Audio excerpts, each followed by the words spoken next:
Jadi saudara-saudara yang tidak mengerti bahasa Arab, jangan cepat percaya kepada para pendeta yang mengaku dirinya mengajar Islamologi, tetapi hanya mempertahankan kata Allah dalam kekristenan. Saya mau tanya, tempat ibadah yang bentuknya bundar, itu pertama gereja atau masjid? Gereja. Contohnya mana? Gereja-gereja di Turki, Istanbul, Konstantinopel. Itu ya ada masjid Blue Mosque namanya, masjid biru, Hagia Sophia, dan masjid-masjid yang lain. Itu kan dulunya gereja loh saudara. Saya berapa kali sudah masuk ke dalamnya. Di dalam masjid itu ada gambar Yesus. Yang sudah udah puluhan ribuan tahun tapi mulai diketrekin gitu sudah. Tapi akhirnya ditahan karena ini mengandung nilai sejarah yang sangat sangat penting. Jadi masjid-masjid di Turki itu di dalamnya banyak gambar-gambar Yesus, Paulus dan sebagainya. Orang menyembah kepada agamanya dalam agama Islam. Tapi gedung-gedung itu gedung-gedung gereja pada zaman dulu. Dan yang bundar-bundar itu gereja yang pertama pakai, kemudian dikuasai oleh Islam. Dan sekarang kita pikir kalau gereja itu mesti lancip. Yang bundar itu adalah masjid. Keliru. Karena Islam baru muncul abad ke-6. Kekristenan abad awal, abad pertama sudah muncul.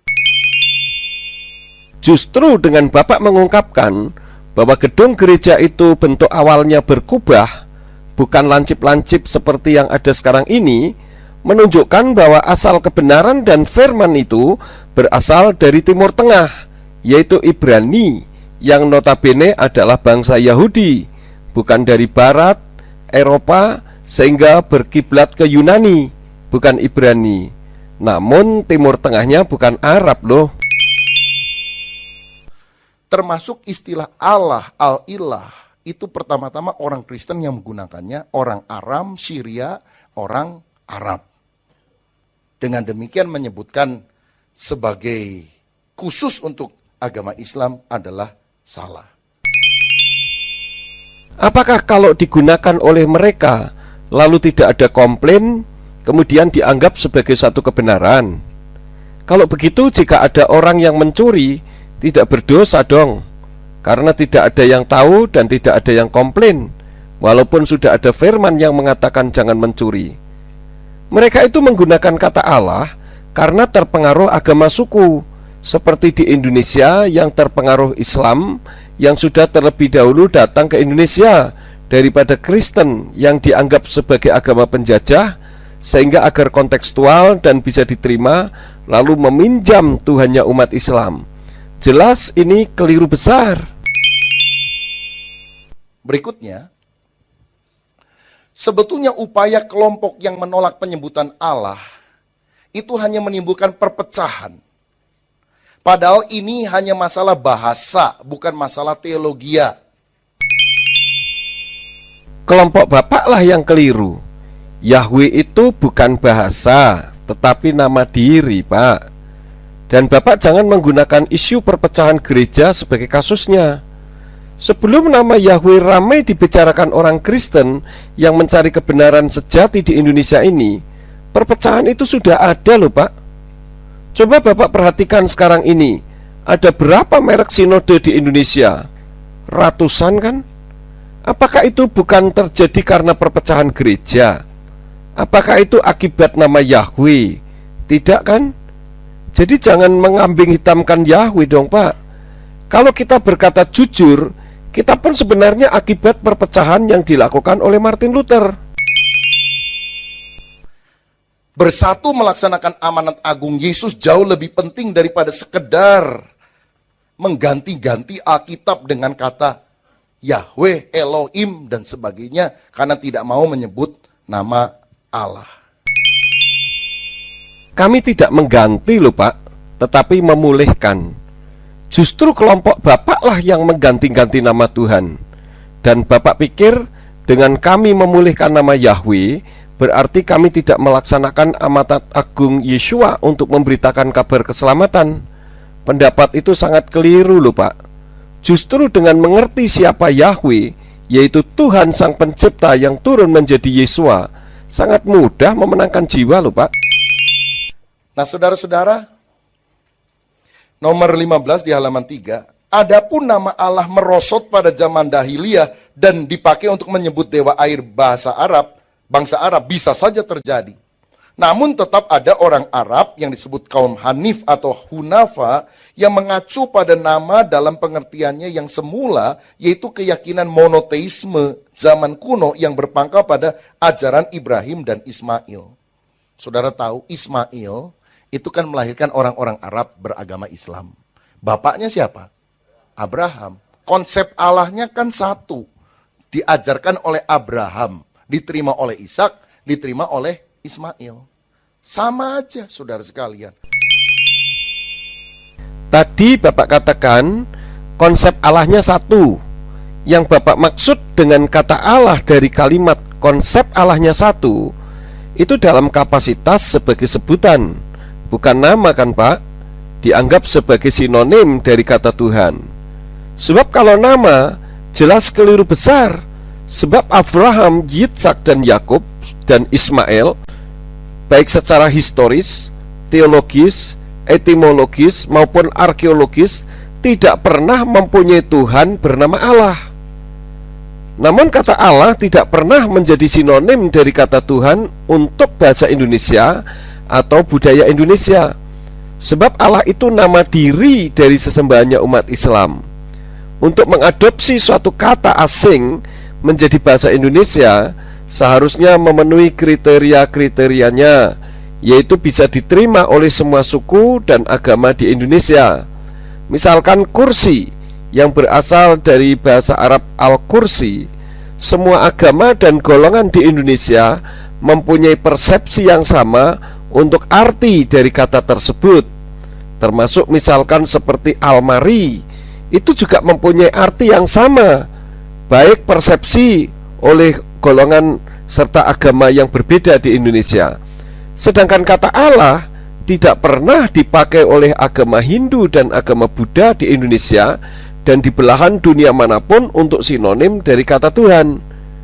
Dengan adanya kesalahan penerjemahan tersebut telah membuat perbedaan persepsi antara umat Islam dan Kristen tentang kata Allah. Umat Islam mengatakan bahwa Allah itu tidak beranak dan tidak diperanakkan. Sedangkan umat Kristen mengatakan ada istilah Allah Bapa, Allah Anak, Allah Roh. Demikian pula umat Islam berprinsip bahwa Allah itu zat, sementara umat Kristen mengatakan Allah itu roh. Nah ini yang selalu menimbulkan konflik. Dan ini sekaligus membuktikan bahwa kata Allah itu bukan bahasa Indonesia, melainkan nama diri dari sesembahannya umat Islam. Nama Allah itu Elohim. Tapi kemudian bergeser kalimat spellnya. Jadi Allah, Al-Ilah, Allah. Tapi sama, itu juga gitu. Itu kene, begitu saudara. Kadang-kadang kan kita orang Sunda juga spellnya orang Indonesia suka yang bahasa Inggris di Indonesiakan begitu ya. Ada yang ini cerita masa kecilnya. Ada orang Belanda datang, bahasa Inggrisnya juga sepotong-sepotong. Begitu lihat ada kelapa muda, dia tanya, "Duwigan, mesti dibedil nggak ini?" Oh, orang Sunda bilang, "Dewegan," katanya. Ya. Jadi sekarang kita mengenal sebagai dewegan gitu ya. Orang Sunda kan paling pinter gitu saudara. Korsi, cokor di sisi. Calana, dipancal salilana, begitu saudara ya. Ya, jadi kirata, itu bahasa kira-kira supaya nyata begitu. Jadi pergantian bahasa dengan dialek itu sesuatu yang sangat alamiah sekali pada waktu tersebut. Jadi bisa saja istilah Allah merosot selama zaman jahiliyah. Sekali lagi saya katakan bahwa Allah itu bukan istilah. Itu nama diri dari Tuhannya umat Islam yang diadopsi dari salah satu nama sesembahannya orang Arab zaman jahiliyah. Jadi yang terjadi sebetulnya bukan nama Allah terjadi kemerosotan, melainkan justru sebaliknya. Dari nama sesembahannya orang zaman jahiliyah menjadi nama Tuhan pencipta langit dan bumi, yaitu sebagai Tuhannya umat Islam. Sebetulnya di dalam sejarah Israel, nama Elohim pun pernah mengalami kemerosotan. Karena dipahami sebagai dewa Kanaan yang bernama Baal. Bahkan patung anak lembu emas yang disembah Israel pada waktu Musa naik ke Gunung Sinai juga dinamakan Elohim dan Yahweh. Karena di dalam Alkitab dikatakan, mari buatlah untuk kami Elohim. Lalu dikatakan, hai Israel, inilah Allah atau Elohimmu. Berserulah Harun katanya, besok hari raya bagi Yahweh. Jadi menyebut nama Elohim, menyebut nama El, menyebut nama Yahweh, tapi yang dimaksudkan bukan Tuhan pencipta, tetapi anak lembu emas. Untuk yang sekian kalinya, saya katakan bahwa Elohim itu bukan nama, melainkan sebutan. Jadi bisa-bisa saja dipakai oleh orang Kanaan sebagai dewa Baal dan sebagai sebutan untuk patung lembu tuangan, seperti sebutan guru, hakim, pendeta, bisa saja dipakai oleh berbagai nama orang. Kalau Yahweh tadi disebutkan sebagai nama diri dari patung tuangan, bisa-bisa saja. Namun apakah kalau patung lembu tuangan tersebut disebut sebagai Yahweh, berarti Yahweh itu sebagai patung lembu tuangan? Itu kan manusia yang menyebutnya. Apakah patung lembu tuangan tersebut pernah mengatakan akulah Yahweh? Tidak kan? Kalau saya mengatakan Pak Robin itu cewek, apakah kemudian Pak Robin menjadi cewek? Tentu saja tidak, kecuali memang cewek. Demikian juga sebaliknya, jika seorang cewek dikatakan cowok, apakah kemudian berarti orang tersebut cowok? Tentu saja tidak. Harus dibuktikan kalau dirinya memang berjenis kelamin cowok. Kalau saya punya gitar, lalu saya berdoa dan memanggil gitar dengan Yahweh, apakah berarti gitar saya itu Yahweh? Tentu saja tidak, kecuali gitarnya mengatakan akulah Yahweh. Yang mengatakan akulah Yahweh itu hanya pribadi Yahweh yang adalah sesembahannya Abraham, Yitzhak, dan Yakub, serta sesembahannya para nabi. Jadi jangan dikacaukan. Ya, penyebutannya benar, tujuannya keliru. Itu dicatat di Alkitab loh, saudara. Nah, tadi Pak Robin mengatakan penyebutannya benar. Berarti memang yang benar adalah Yahweh dong. Jadi jangan diputar-putar lagi sehingga membuat orang jadi bingung. Dengan demikian, seseorang yang menggunakan nama Yahweh tidak otomatis tertuju kepada pribadi YHWH. Sebaliknya, yang menyebut El, yang dalam dialek Arab disebut Allah, ternyata bisa saja tertuju kepada Yahweh. Kalau orang sudah mengerti siapa Yahweh dan apa itu Elohim, tentu saja kalau menyebut Yahweh akan tertuju kepada sang nama tersebut, yang dalam huruf Ibrani ditulis dengan huruf YHWH. Sedang kalau menggunakan sebutan Elohim, berarti tertuju kepada pribadi siapa yang dimaksud dengan Elohim tersebut. Sebab Baal juga bisa disebut sebagai Elohim selain Yahweh, karena Elohim itu sebutan. Apalagi kita tahu orang Ibrani, Yahudi tidak menyebutkan YHWH itu dengan Yahweh atau Yehova. Kita tidak tahu cara penyebutannya. Karena itulah sebetulnya yang penting bukan soal pelafalannya. Orang Yahudi mulai tidak menyebut Yahweh kan sejak pulang dari pembuangan dari Babel. Hal itu karena mereka takut menyebut Yahweh, karena mereka telah berlaku jahat terhadap Yahweh saat berada di pembuangan dengan menyembah kepada para Baal. Namun Yahweh begitu mengasihani mereka dengan memulihkan mereka, sehingga orang Yahudi menghargai dan menghormati Yahweh. Maka mereka menggantinya dengan Adonai, yang berasal dari kata Adon yang berarti Tuan, dan I yang berarti ku. Jadi Adonai itu berarti Tuanku, atau Hashem yang berasal dari kata Ha yang berarti itu, dan Shem yang berarti nama. Jadi Hashem itu berarti sang nama atau nama itu. Kalau tadi Pak Robin mengatakan Yang penting bukan soal pelafalannya. Tentu saja pendapat tersebut keliru, karena pelafalan itu penting juga. Bagaimana kita bisa menyebut nama seseorang dengan benar kalau pelafalannya saja tidak tahu? Misalkan kalau saudara ada di Amerika, lalu ada orang yang namanya ditulis dengan huruf George, apakah saudara akan memanggil orang tersebut dengan George? Tentu orang yang dimaksud tidak akan menoleh kalau saudara panggil. Setelah saudara memanggil George, baru yang bersangkutan menoleh. Memang Tuhan tahu isi hati manusia. Namun kalau Yahweh diganti dengan Allah, tentu ini keliru besar. Sama saja dengan orang yang bernama Yanto, saya panggil Bambang.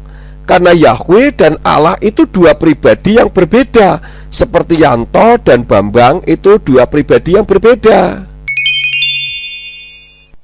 Jadi seperti yang kita lihat tadi, bahwa tujuan kelompok orang yang menjaga kemurnian nama Yahweh ini ternyata sudah menjurus kepada perpecahan. Karena ada gereja-gereja yang sekarang ini berdoa, kami usir roh Allah di dalam nama Yesus. Yang dimaksud Allah itu dewa itu. Kami usir roh Allah dalam nama Yesus. Padahal gereja sebelahnya berkata, roh Allah yang hidup penuhiku. Lah ini kan menimbulkan perpecahan. Dan terus terang secara pribadi, saya itu dari sejak kecil kalau menyebut, ya Tuhan engkau Allah yang hidup, nggak pernah sedikit pun saya itu mikir soal dewa air bangsa Arab. Ini gara-gara orang-orang yang keminter itu loh. Jadi apa ini dewa air bangsa Arab dan sebagainya, baru kepikir saudara sekalian. Ya. Kita itu kan hatinya terarah kepada Allah sang pencipta, Allah yang besar. Tuhan yang ajaib yang dikenal oleh Abraham, Ishak, Yakub yang menurun ke dalam dunia menjadi Tuhan Yesus Kristus. Saya dulu juga berpikir seperti yang dipikir Pak Robin kalau berdoa dengan menyebut kata Allah. Namun setelah mengetahui kalau Allah itu nama sesembahan lain, kenapa tidak berani mengubah kalau demi kebenaran? Bukankah Yahweh sendiri sudah memperingatkan agar nama sesembahan lain jangan dipanggil? Coba baca lagi di dalam kitab Keluaran pasal yang ke-23 ayat yang ke-13. Di awal-awal sanggahan saya ini sudah saya sampaikan. Jadi ini bukan soal keminter, tetapi realitasnya memang demikian sih, lalu bagaimana lagi?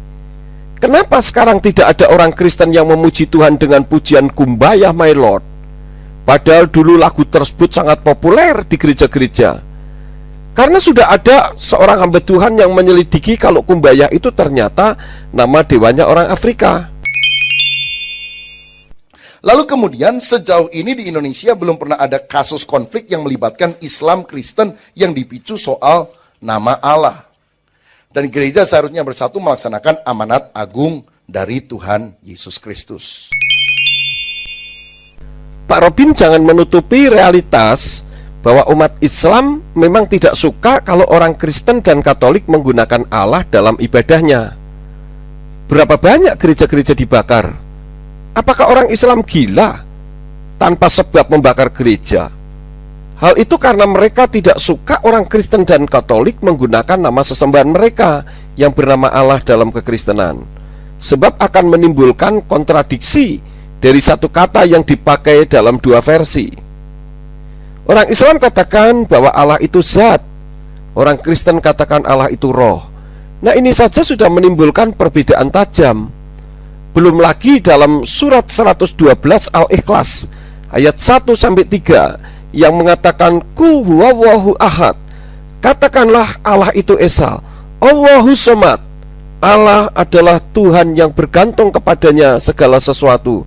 Lam yalid walam yulad, tidak beranak dan tidak pula diperanakkan. Walam yakul lahu kufuwan ahad, dan tidak ada seorang pun yang setara dengan dia. Jadi dengan orang Kristen dan Katolik menggunakan kata Allah, secara otomatis akan ada istilah Allah Bapa, Allah Anak, dan Allah Roh. Ini menimbulkan sakit hati bagi umat Islam dan menimbulkan konflik di akar rumput. Ada banyak surat-surat keberatan yang dilayangkan ke Lembaga Alkitab Indonesia atas penggunaan nama Allah ini.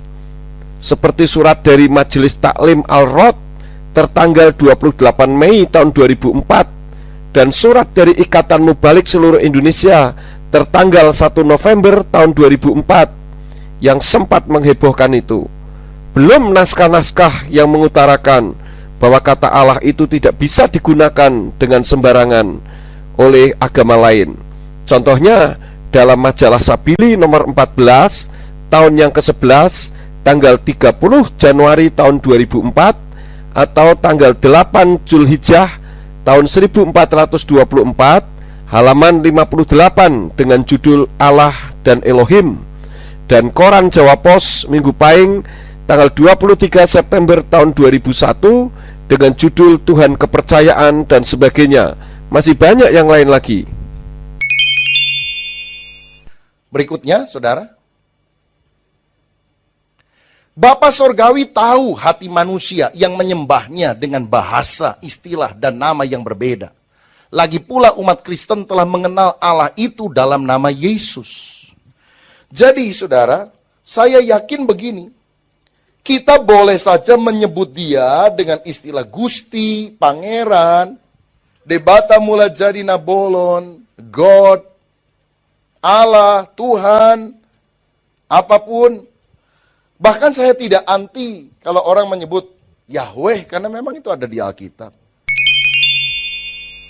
Memang benar, Bapa Sorgawi tahu isi hati manusia dengan bahasa dan istilah yang berbeda, namun bukan dengan nama yang berbeda. Bahasa boleh pakai bahasa apa saja, tetapi nama tidak bisa diubah. Ini yang sama sekali tidak bisa dimengerti. Kenapa seorang teolog kalau membuat skripsi, tesis dan sebagainya, saat mengutip kalimat orang lain dalam sebuah buku, nama penulisnya tidak boleh diubah? Dan lagi bagaimana dengan firman dalam kitab Matius atau Matius pasal yang ke-12 ayat yang ke-37 yang mengatakan, menurut ucapanmu engkau akan dibenarkan, dan menurut ucapanmu pula engkau akan dihukum. Dan dalam kitab Roma pasal 10 ayat yang ke-10 yang mengatakan, dengan hati orang percaya dibenarkan, dan dengan mulut orang mengaku dan diselamatkan. Kalau mulut kita mengatakan bahwa Yesua itu Allah, itu sama dengan menyamakan Yesua dengan nama sesembahan lain. Padahal Yesua itu bukan Allah, melainkan Yahweh yang turun menjadi manusia. Allah is Allah, Yahweh is Yahweh, beda pribadi. Kalau tadi Pak Robin mengatakan bahwa boleh saja kita menyebut Gusti, Pangeran, Debata, God, Tuhan, sudah barang tentu boleh-boleh saja. Sebab Gusti, Pangeran, Debata, God, Tuhan itu hanya sebutan.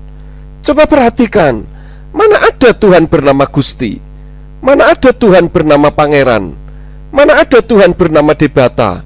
Kalau Allah, Yahweh, Brahma, Siwa, Buddha, dan sebagainya itu nama pribadi, bukan sebutan. Tadi Pak Robin katakan, saya tidak anti kalau orang menyebut dengan Yahweh karena memang ada dalam Alkitab. Nah, kalau sudah tahu Yahweh ada dalam Alkitab, kenapa tidak menggunakan yang ada dalam Alkitab saja? Simpel kan? Kenapa yang di luar Alkitab bisa mengalahkan hal-hal yang ada dalam Alkitab? Kalau begitu Alkitab tidak lebih berkuasa daripada apa yang ada di luar Alkitab. Lalu buat apa kita imani Alkitab kalau begitu? Di mana Alkitabnya tidak punya kuasa? Ya Tuhan, Engkau adalah Yahweh kami. Engkau Elohim, Engkau adalah El Shaddai. Dan kita nyanyi El Shaddai, nggak jadi masalah kan? Yehovah Jireh, Allah yang Yehovah Rafa, Allah yang menyembuhkan, nggak jadi masalah. Jehovah Jireh itu Yahweh Yireh, yaitu Yahweh yang menyediakan. Jehovah Rafa itu Yahweh Rafa, yaitu Yahweh yang menyembuhkan. El Shaddai itu El yang maha kuasa.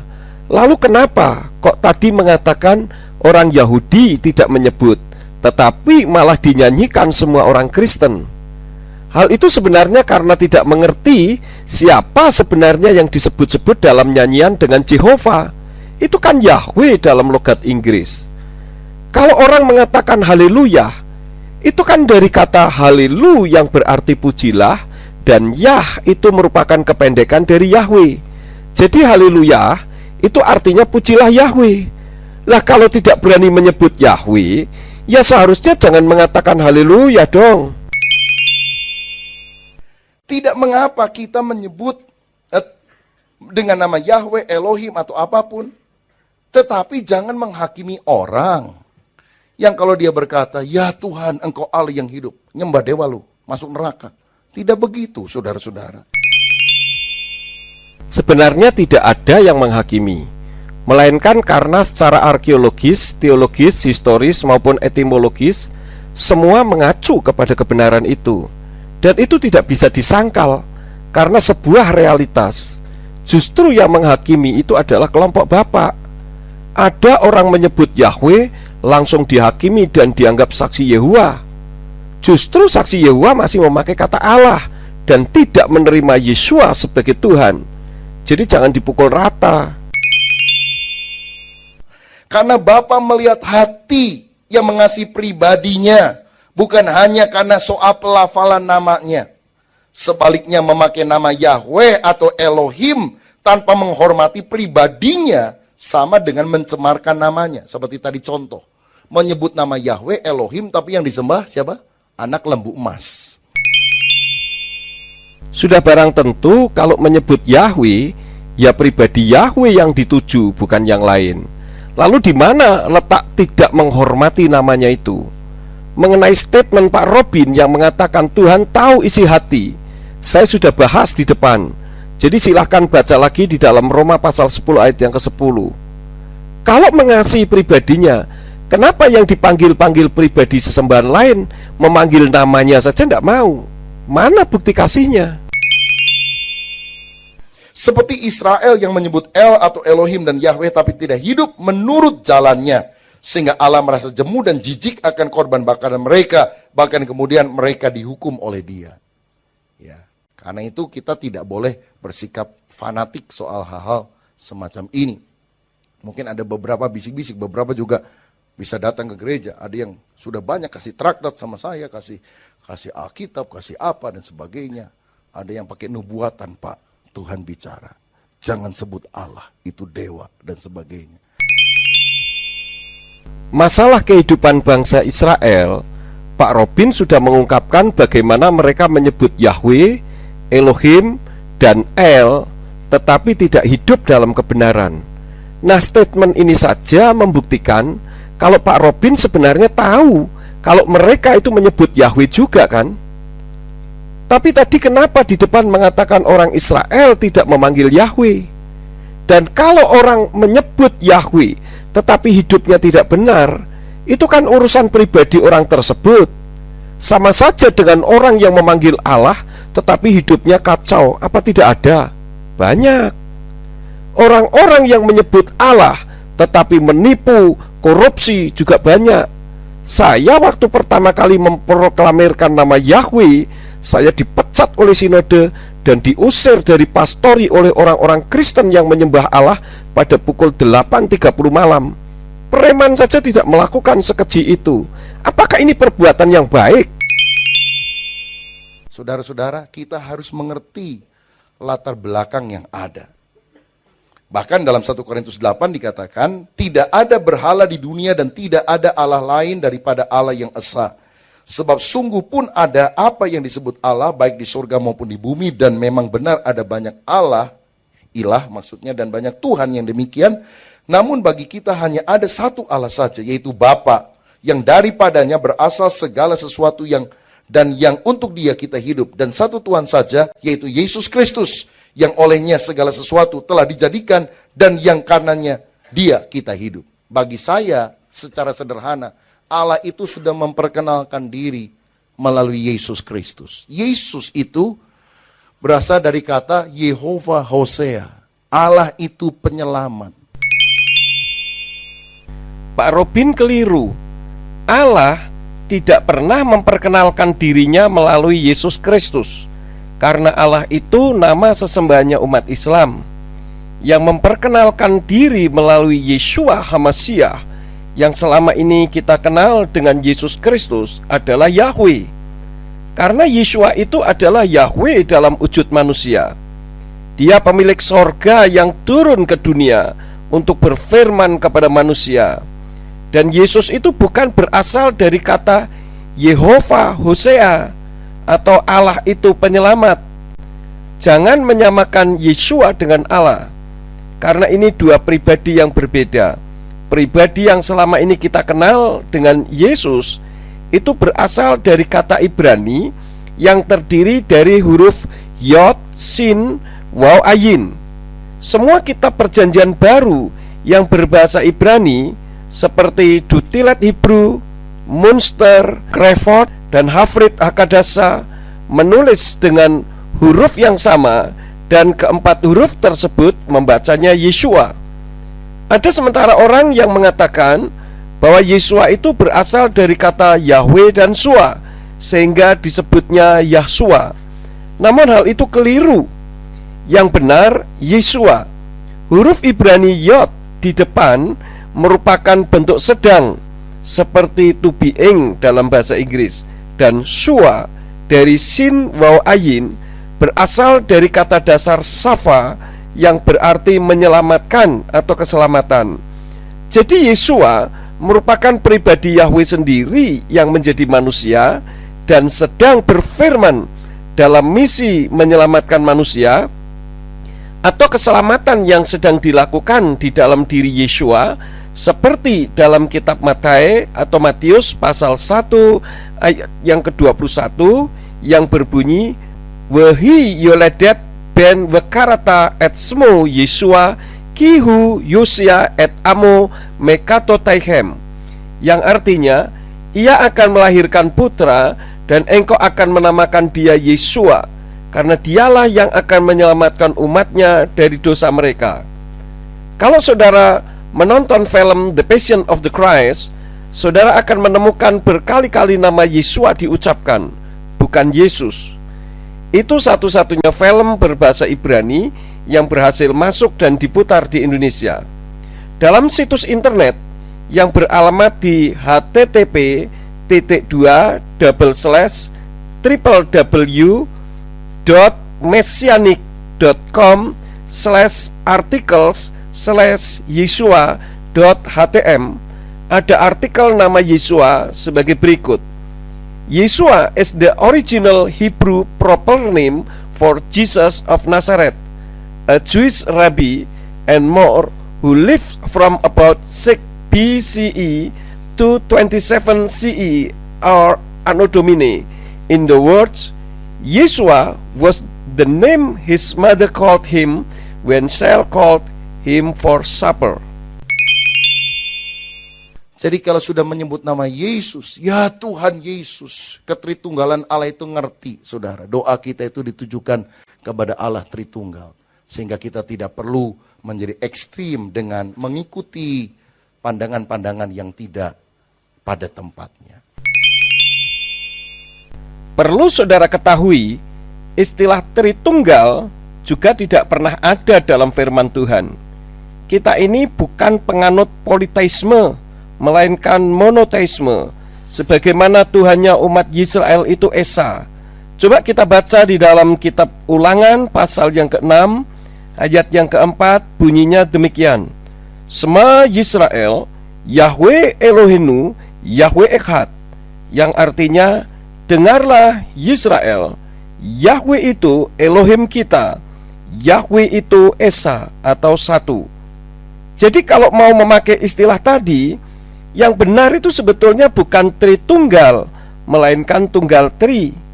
Sebab kalau Tritunggal itu kan 3 tetapi 1, sedangkan Tunggal Tri itu 1 tetapi 3. Namun istilah itu semua sebenarnya tidak ada dalam firman Tuhan.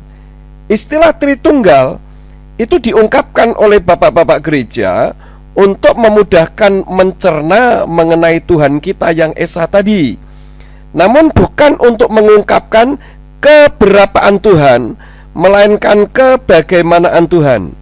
Sayangnya sekarang ini banyak orang yang terjebak kepada keberapaan Tuhan sehingga menjadi bingung sendiri. Dengan kita mengenal kebenaran pribadi sesembahannya orang Yahudi yang bernama Yahweh, sebenarnya gampang saja kok. Tuhan kita itu bernama Yahweh. Dialah yang menciptakan langit dan bumi. Dan Yahweh itu yang turun ke dunia untuk berfirman kepada manusia dalam wujud manusia yang bernama Yesua. Nah, karena Yesua ditolak, dia mati, bangkit, dan naik ke sorga. Lalu dia yang sama itu turun lagi ke dunia untuk berada di dalam kita dalam wujud Ruach HaKodes yang selama ini kita kenal dengan istilah Roh Kudus. So simple kan? Boleh menyebut Tuhan sebagai Yahweh, Elohim, El, Kurios, Theos, Despotes, Aba, asal hati kita terangkat kepada Tuhan. Amin, saudara. Haleluya. Kalau menyebut Tuhan sebagai Yahweh, ya terbalik dong.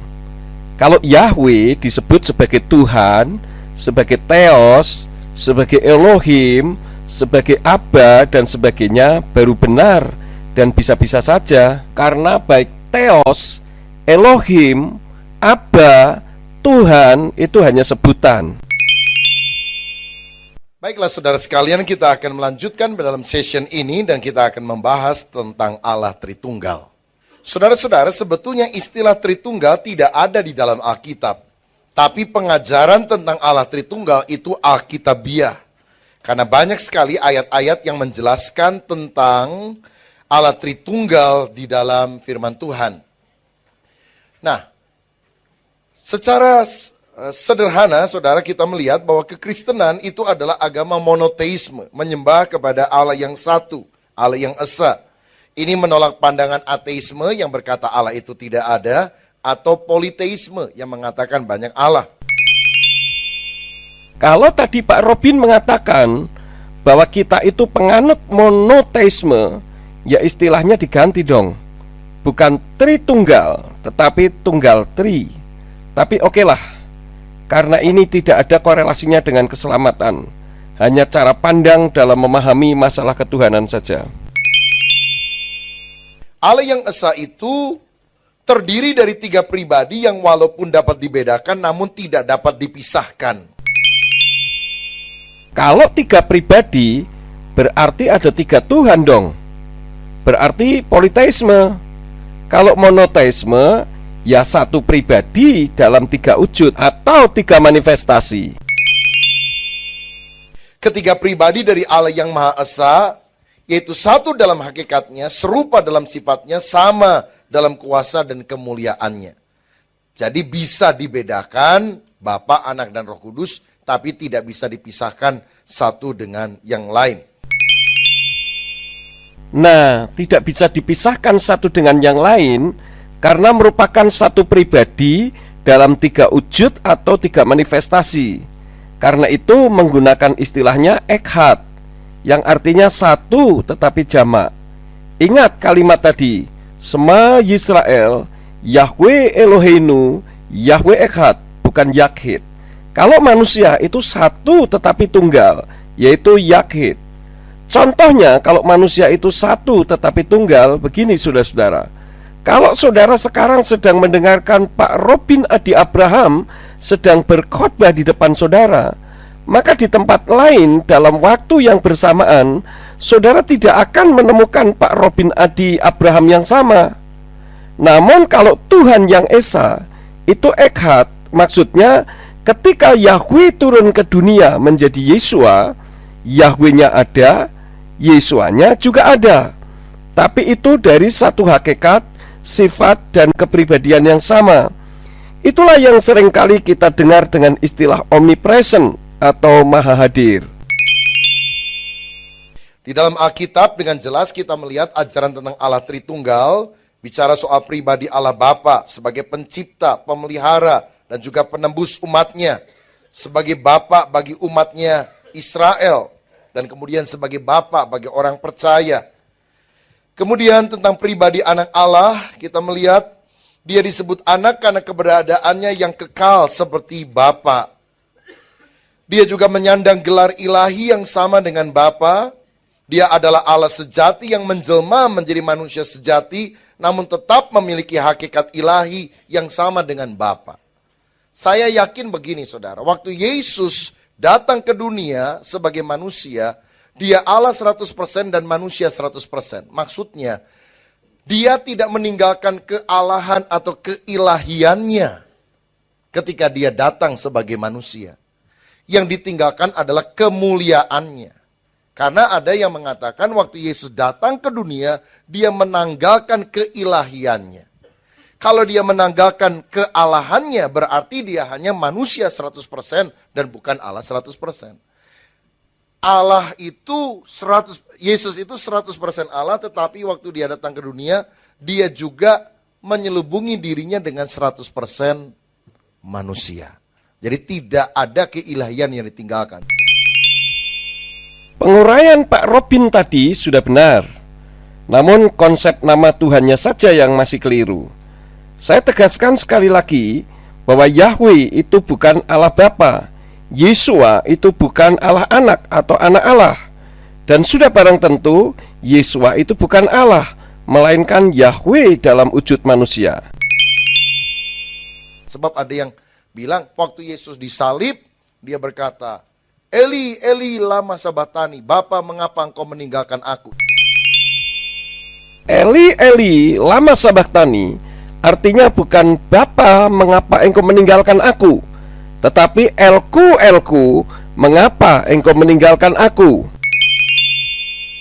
Itu artinya sifat ilahinya sudah meninggalkan dia dan dia hanya mati sebagai seorang manusia. Tapi kalau dia hanya mati sebagai manusia, bisakah seorang manusia mati menebus seluruh dosa manusia? Tidak. Kalau begitu Allah ikut mati dong waktu Yesus disalib. Tidak, yang mati itu bukan Allah Bapa, yang mati adalah pribadi Yesus. Pribadi Yesus itu yang unik. Kalau Allah itu 100% Allah, Bapa itu 100% Allah, Roh Kudus itu 100% Allah. Kalau kita 100% manusia, Yesus itu 100% Allah dan manusia. Dia satu-satunya pribadi yang unik. Nah, kita akan bahas ini bulan depan, saudara sekalian, tentang keunggulan Yesus dibandingkan dengan yang lain. Saya tidak mengomentari hal ini karena penguraian Pak Robin memang sudah benar. Cuma konsep nama Tuhannya saja yang masih keliru. Nah, kemudian sebagai anak Allah, dia juga melaksanakan karya ilahi dan punya kuasa seperti penciptaan, mengampuni dosa, menaklukkan segala kuasa yang ada, menghakimi umat manusia, mengalahkan kuasa dosa dan maut, dan menerima seluruh kekuasaan Bapa.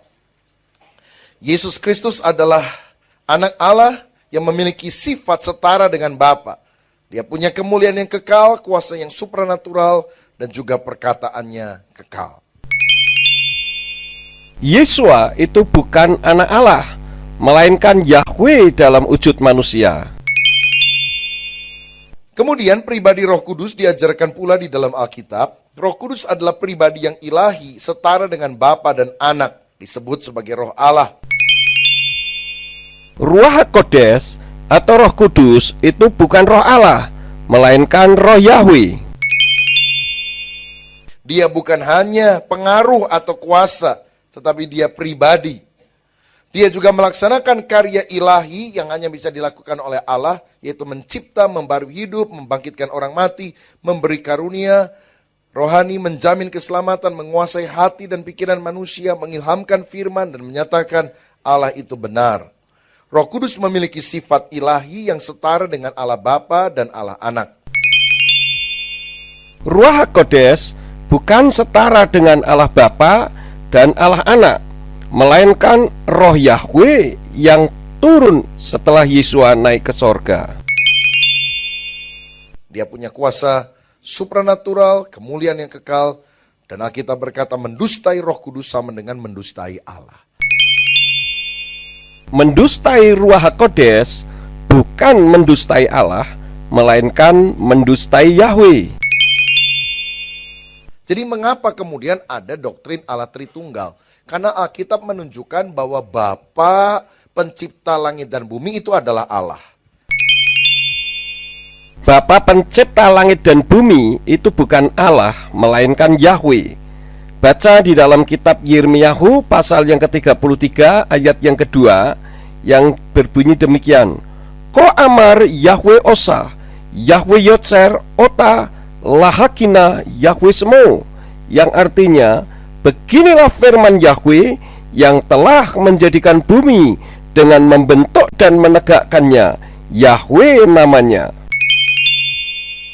Alkitab juga menyebutkan bahwa Yesus itu juga Allah. Yeshua itu bukan Allah. Yeshua itu Yahweh dalam wujud manusia. Dalam kitab Yohanan atau Yohanes pasal 10 ayat yang ke-30 dikatakan Ani Wahaf Ekhad, yang artinya aku dan Bapa itu Esa.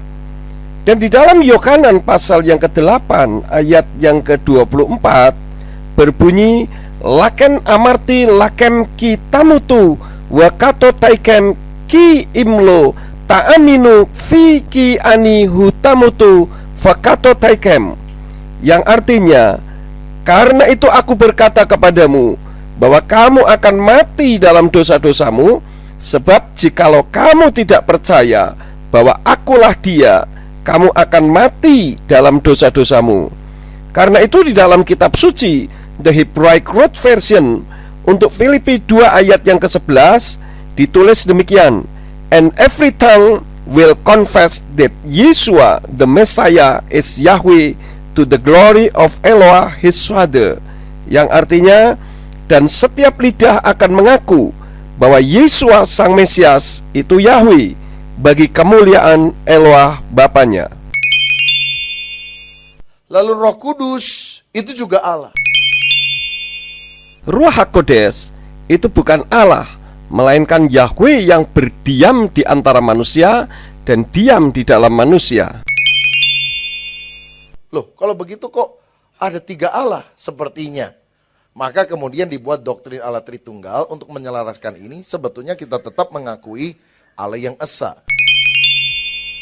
Karena itulah maka istilahnya perlu diubah, bukan Tritunggal tetapi Tunggal Tri, sehingga tetap monoteisme bukan politeisme, yaitu 1 dalam 3 manifestasi, bukan 3 dalam 1 manifestasi.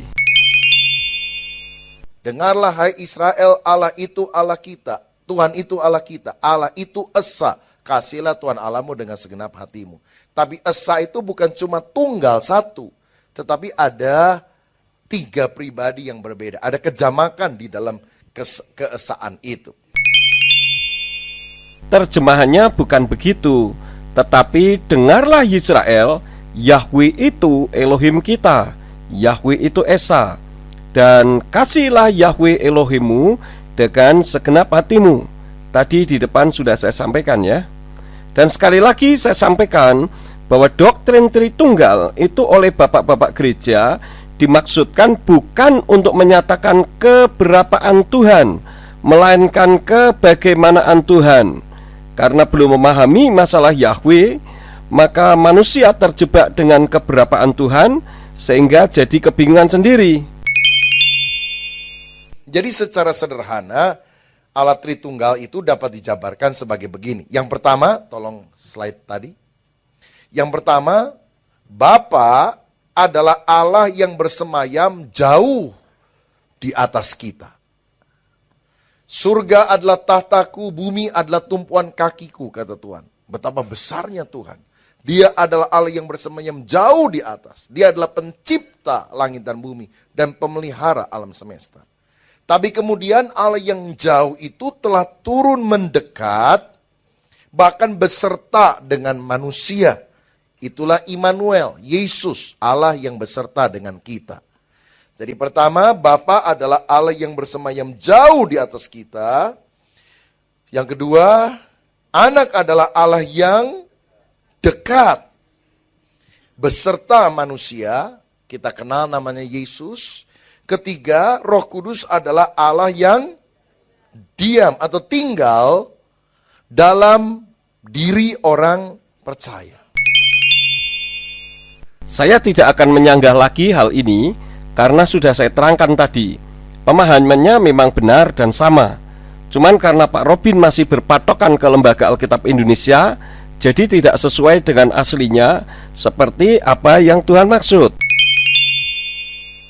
Jadi itu Allah yang esa, tapi dia Allah yang jauh, Bapa, Pencipta.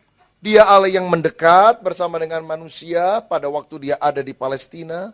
Immanuel, Allah beserta kita, Yesus. Setelah Yesus naik ke sorga, dia berkata, aku akan mengirim penolong yang lain, yaitu Roh Kudus yang tinggal di dalam diri kita. Immanuel itu dalam bahasa Ibrani terdiri dari 3 perkataan, yaitu Im, Anu, dan El. Im itu artinya dengan atau beserta, namun dapat juga berarti di dalam, semacam inside begitu. Sedangkan Anu itu bentuk plural dari Ani, yang berarti kami atau kita, dan El itu kependekan dari Elohim. Jadi Immanuel itu berarti Elohim beserta kita atau Elohim di dalam kita. Bahkan Yesus bilang adalah lebih baik aku pergi ke sorga. Sebab kalau aku tidak naik ke sorga, aku tidak bisa menyertai kamu senantiasa. Justru karena dia naik ke sorga secara fisik, dia bisa hadir dalam roh dimanapun dia mau. Nah, ada beberapa ilustrasi yang walaupun tidak sempurna dapat memberikan gambaran tentang Allah Tritunggal. Memang dalam penjelasan Allah Tritunggal banyak teolog yang menghindari ilustrasi. Karena ilustrasi pasti tidak bisa secara sempurna menggambarkan Allah. Lebih banyak kelemahan. Tapi kalau nggak dikasih contoh juga banyak bingungnya, saudara-saudara. Jadi ilustrasi ini harap tidak ditarik terlalu panjang, tapi saya hanya ingin menunjukkan bahwa satu hakikat itu bisa memiliki beberapa bentuk yang berbeda. Contohnya, hakikat unsur kimia H2O. Itu bentuknya pertama bisa air. Bentuknya yang kedua bisa uap. Bentuknya yang ketiga bisa es padat ya. Bisa cair, bisa uap, bisa es. Tuhan bukan H2O, Tuhan bukan uap, air, es, bukan.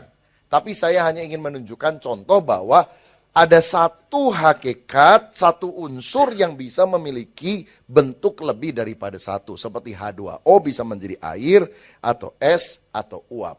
Nah, Allah tentu lebih daripada itu. Tetapi kita setidaknya sedikit paham, oh Allah Esa tapi ada 3 pribadinya. Atau gambaran yang berikutnya, saya khotbah. Khotbah saya direkam jadi kaset. Khotbah saya kemudian dibuat menjadi buku. Khotbahnya berapa buah? 1. Esensinya, hakikatnya 1. Bentuknya 3. Khotbah vokal, suara langsung. Khotbah kaset. Khotbah buku. Kalau buku rusak, apakah kasetnya ikut rusak? Kalau kasetnya rusak, apakah suaranya rusak? Tidak. Hakikatnya 1, tapi bentuknya beda-beda. Nah, Bapa beda dengan anak. Anak beda dengan Roh Kudus. Tapi Bapa itu Allah, anak itu Allah, Roh Kudus itu Allah. Nah, saudara-saudara, jadi ada satu Allah yang esa, tetapi dia menyatakan dirinya dalam 3 cara berada yang berbeda. Dengan saudara memahami Yahweh, maka urusan Tritunggal jadi mudah dicerna kan? Tidak perlu pakai ilustrasi macam-macam yang membingungkan dan tidak bisa diterima nalar. Sudah saya sampaikan di depan tadi ya. Jadi kalau masih kurang jelas bisa diulang sekali lagi. Waktu Yesus berdoa di Taman Getsemani, dia berdoa kepada siapa? Kepada Bapa. Loh, kok Allah berdoa kepada Allah? Pribadi yang kedua, dia berdoa kepada pribadi yang pertama. Saat Yesua berdoa kepada Bapa, sebenarnya karena Yesua dalam kapasitas sebagai manusia sempurna yang sedang berdoa kepada Bapa Yahweh. Seperti terjemahan di dalam kitab Filipi pasal yang kedua, ayat 6 sampai ayat yang ke-8, di dalam kitab suci Indonesian Literal Translation dikatakan demikian. Dia yang ketika berada dalam rupa Elohim menganggap bukan barang rampasan untuk menjadi setara dengan Elohim. Sebaliknya, dia sudah mengosongkan dirinya sendiri dengan mengambil rupa seorang hamba agar berada dalam keserupaan manusia, dan supaya didapati dalam pola seperti manusia, dia sudah merendahkan dirinya sendiri dengan menjadi taat sampai pada kematian, bahkan kematian di kayu salib. Nah, satu kali anak saya yang kecil, waktu itu kira-kira dia masih 3 tahun lebih dikit kali saudara. Dia nanya satu pertanyaan teologis. Pi, kenapa malaikat yang baik itu, kenapa Tuhan bikin setan? Saya bilang, Tuhan gak pernah bikin setan, Tuhan bikin malaikat yang baik. Malaikat kemudian berdosa melawan Tuhan jadi setan. Oh, jadi yang baik bisa jadi jahat ya. Mesti kan yang jahat jadi baik. Loh, anak kecil 3 tahun, saudara sekalian. Saya juga bingung kok dia bisa mengajukan pertanyaan teologis. Lalu anak saya satu lagi yang usia berapa? 5-6 tahun kalau nggak salah. Dia tanya, Pi, Allah itu 3 apa 1? Ini Allah Tritunggal, saudara. Waduh, susah kan nerangin ke anak ini, gimana ini? Aduh, saya ingat seorang profesor teologi pernah berkata begini, cobalah Anda menjelaskan tentang Allah Tritunggal sedalam-dalamnya, dan mungkin Anda akan kehilangan akal. Tapi cobalah meniadakan kebenaran tentang Allah Tritunggal, dan mungkin Anda akan kehilangan jiwa, katanya. Kalau nggak percaya Yesus itu adalah Allah, dia cuma manusia biasa, jangan-jangan kita nggak selamat, saudara sekalian. Karena orang harus percaya Yesus adalah Tuhan, gitu. Allah yang turun menjelma dalam rupa manusia, kata Alkitab. Lalu gimana ini anak saya? Jelasin begini. Dan waktu itu saya ingat, dia nanya pada saat ada film di TV, Sun Gokong Siluman Monyet, tuh saudara sekalian.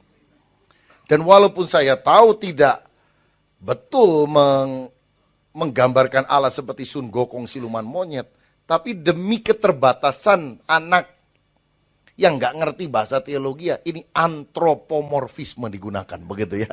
Ya, bahasa sederhana digunakan. Karena waktu itu tiba-tiba Sun Gokong itu satu kan, saudara yang pernah nonton film itu tuh. Tiba-tiba dia jago bisa blek jadi 3 tuh saudara sekalian. Merangin ini ternyata bukan, merangin ini bukan, ternyata bukan. Saya cuma ngomong gini, saya tidak bilang Allah itu seperti Sun Gokong.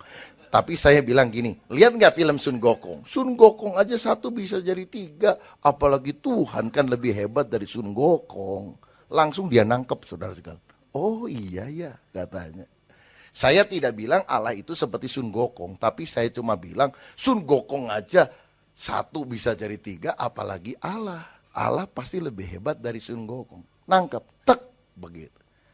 Nah, Allah itu hakikatnya 1, tapi cara dia dikenali oleh manusia dalam 3 pribadi yang berbeda. Sebagai Bapa, sebagai Anak, sebagai Roh Kudus. Sebagai Allah jauh pencipta langit bumi, sebagai Allah yang beserta dengan kita tinggal di dunia 33,5 tahun, Immanuel, dan yang sekarang sebagai Roh Kudus yang tinggal di dalam diri orang percaya. Jadi sekali lagi, dengan saudara memahami siapa itu Yahweh, maka saudara akan dengan mudah mengerti apa yang selama ini dimaksudkan dengan Tritunggal. Dan pasti saudara tidak akan menyalahkan kalau saya menggunakan istilah Tunggal Tri. Tapi ini hanya istilah saja kok, yang tidak ada korelasinya dengan keselamatan. Yang penting saudara sudah mengerti siapa itu Yahweh, siapa itu Yesua, dan siapa itu Ruach HaKodes. Dalam arti saudara tidak dalam kondisi kebingungan. Jadi keselamatannya sudah jelas, yaitu bahwa Yahweh itu menyelamatkan manusia melalui Yesua. Namun bukan Yesua yang Allah, tetapi Yesua yang adalah Yahweh yang turun ke dunia. Dan Ruach HaKodes itu roh Yahweh yang membimbing dan memberi pengertian kepada kita untuk taat dan takut kepada Tuhan. Nah, saudara rindu masuk ke surganya siapa sekarang? Kalau ke surganya Yahweh, Nanti saudara akan ketemu para nabi, dan kita akan ketemu para rasul juga. Demikianlah saudara, sanggahan saya untuk khotbahnya Pak Rubin Adi Abraham. Silahkan saudara cerna lagi. Kalau salah, tolong tunjukkan di mana letak kesalahannya. Namun kalau saudara anggap benar, lakukanlah sesuai dengan kehendak Tuhan. Saya tidak memaksakan kehendak saudara, sebab saudara punya hak untuk tetap pada pendirian saudara, dan saya tetap menghargai pendirian saudara. Memang kalau sesuai dengan kitab Yirmiyahu pasal yang ke-24 ayat yang ke-7, untuk mengenal Yahweh itu merupakan suatu karunia yang diberikan oleh Yahweh sendiri. Dan kalau sesuai dengan kitab Matius atau Matius pasal yang ke-11 ayat yang ke-27, untuk mengenal Yahweh juga merupakan karunia yang diberikan oleh Yeshua. Harapan saya dengan saudara mendengarkan sanggahan saya ini pada sudut yang netral dan saudara berusaha untuk mencari kebenaran, maka saudara dibukakan rahasia pengenalan akan nama Yahweh. Untuk khotbah Pak Robin selanjutnya, saya skip saja karena tidak ada hubungannya dengan masalah nama Tuhan, melainkan uraian tentang masalah Tritunggal. Terima kasih saudara telah berkenan mendengarkan sanggahan saya ini. Mohon maaf jika ada tutur kata yang tidak berkenan di hati saudara. Jika sanggahan saya ini memberkati saudara, silahkan dikopi agar saudara yang lain dapat menerima berkat ini. Bapa Yahweh di dalam Yeshua HaMashiach memberkati saudara. Amin.